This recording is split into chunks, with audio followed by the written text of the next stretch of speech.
আসসালামু আলাইকুম ওয়া রাহমাতুল্লাহি ওয়া বারাকাতুহু। সুপ্রিয় দর্শক এবং শ্রোতা, আজকে নতুন আরেকটা পর্ব নিয়ে হাজির হলাম আপনাদের সামনে। আপনারা হোয়াইট বোর্ডে দেখতে পাচ্ছেন একটি কবিতা লেখা হয়েছে। ইনশাআল্লাহ কারিমা কিতাবের এই কবিতা সম্পর্কে আমরা আজকে আলোচনা করব। তো চলুন যথারীতি কবিতার অন্তর্গত শব্দগুলোর বিশ্লেষণ করে নিই আমরা। তো আপনারা প্রথমে দেখতে পাচ্ছেন একটি শব্দ লেখা রয়েছে ডান পাশে, জবান। জবান অর্থ হলো জিহ্বা। জিহ্বা, যেটা দিয়ে আমরা জিহ্বা বলতে আপনারা তো সবাই বুঝেন। জবান অর্থ হলো জিহ্বা। এরপরে শব্দ রয়েছে তা আলিফ। তা আলিফ। তা আলিফ তা অর্থ হলো যতক্ষণ। যতক্ষণ। এর পরের শব্দ রয়েছে বুয়াদ বা ওয়াও দাল। বুয়াদ। বুয়াদ। বুয়াদ মানে থাকবে। এরপরে যে শব্দটি রয়েছে নিচে, দাল র দর। দাল র দর। দর অর্থ ভিতরে, মধ্যে। ভিতরে, মধ্যে। এরপরের যে শব্দটি আপনারা দেখতে পাচ্ছেন সেটা হলো দাহান। দাহান। দাল হা আলিফ নুন। দাহান। দাহান মানে হলো মুখমণ্ডল। মুখমণ্ডল। বাম পাশে আপনারা কিছু শব্দ দেখতে পাচ্ছেন। সর্বপ্রথম যে শব্দটি রয়েছে সেটা হলো জায়েগীর। জিম আলিফ হামজা গাফ ইয়া র। জায়েগীর।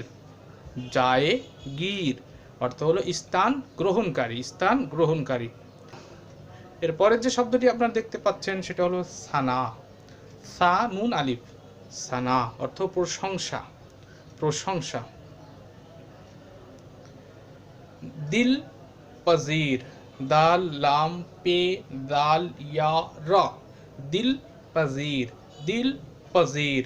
দিল পজির অর্থ অন্তর সানন্দে গ্রহণকারী। অন্তর সানন্দে গ্রহণকারী। তো প্রিয় দর্শক, এ পর্যন্ত আমরা কবিতার ভিতরগত শব্দগুলোর বিশ্লেষণ করলাম। এখন আমরা কবিতাটির অর্থ বোঝার চেষ্টা করব।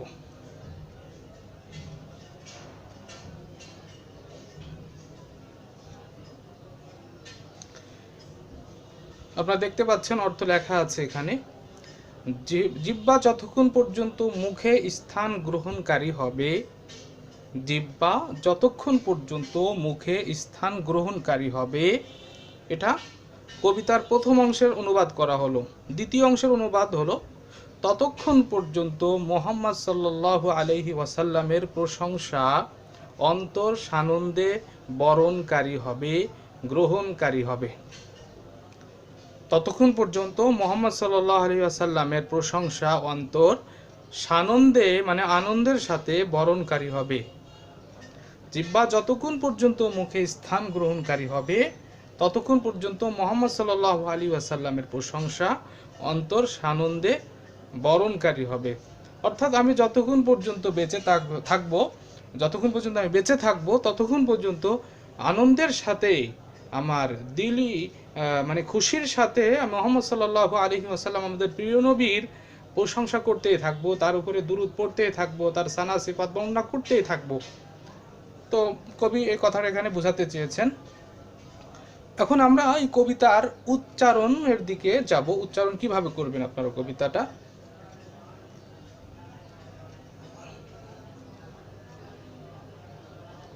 তো আপনারা এখানে দেখতে পাচ্ছেন উচ্চারণ আমি বাংলায় লিখে দেওয়ার চেষ্টা করেছি। প্রথম অংশের উচ্চারণ হবে জবা তা বুআদ দর দাহা জায়েগীর।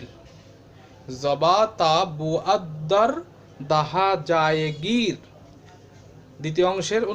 দ্বিতীয় অংশের উচ্চারণ হবে সানায়ে মুহাম্মাদ বুআদ দিল ফজির।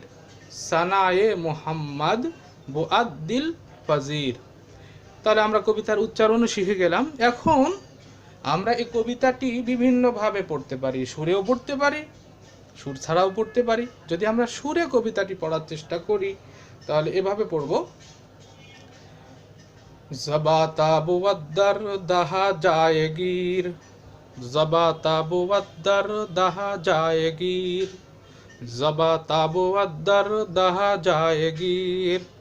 ज़बा ताबुअद्दर दहा जाएगीर, सनाए मुहम्मद बुवद दिल पजीर, सनाए मुहम्मद बुवद दिल पजीर, सनाए मुहम्मद बुवद दिल पजीर, सनाए मुहम्मद बुवद दिल पजीर, ज़बा ताबुअद्दर दहा जाएगीर, सनाए मुहम्मद बुवद दिल पजीर। আমরা সুর ছাড়াও পড়তে পারি এভাবে, ज़बाता बुअद्दर दहा जाएगीर, ज़बाता बुअद्दर दहा जाएगीर, सनाए मुहम्मद बुअद दिल पजीर, सनाए मुहम्मद बुअद दिल पजीर। তো প্রিয় দর্শক ও শ্রোতা, আশা করি আজকের দর্স ভালোভাবে বুঝতে পেরেছেন। তারপরেও যদি কোনো বিষয় বুঝতে অসুবিধা মনে হয় তাহলে অবশ্যই কমেন্টে জানাবেন, ইনশাআল্লাহ আমি উত্তর দেওয়ার চেষ্টা করব। তো সামনের ভিডিওর জন্য সবাইকে অগ্রিম আমন্ত্রণ জানিয়ে আজকের মতো এখানে বিদায় গ্রহণ করছি। আসসালামু আলাইকুম ওয়া রাহমাতুল্লাহি ওয়া বারাকাতুহু।